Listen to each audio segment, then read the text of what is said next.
Good morning. తెల్లవారిందండి. దేవుని మాటలు వినడానికి సిద్ధంగా ఉన్నారా? దేవుని కృపలో మనం ఎంతగా కాపుదల కాయబోతున్నాము అన్నది గ్రహిద్దాం. 2025వ సంవత్సరంలో ప్రవేశించి ఇదిగో 4 నెలలు ముగించి మే 2వ తారీఖులో మనం ప్రభువును స్తుతించడానికి ఈ యొక్క సంవత్సరంలో దేవుడు మన కొరకు కలిగి ఉన్న ప్రణాళికలు ఎరిగి ఎంత మట్టుకు జయము చేశాము, ఇంకా చేయవలసింది ఏంటి అన్న ఒక ప్రణాళిక, మన ప్రభువు ప్రణాళికలు కలిగినవాడు.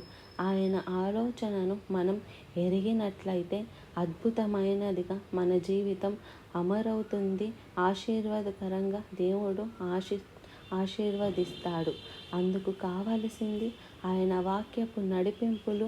అవి మన జీవితాల్లో నెరవేరునట్లు మనకు అత్యవసరమైనది మోకాళ్ళ ప్రార్థన. రండి, ఒక చిన్న ప్రార్థన. ప్రభువా, నీకు వందనములయ్యా.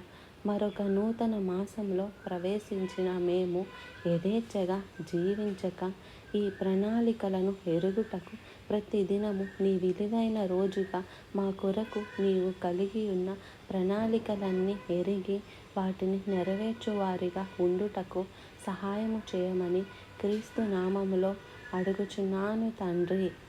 ఆమెన్.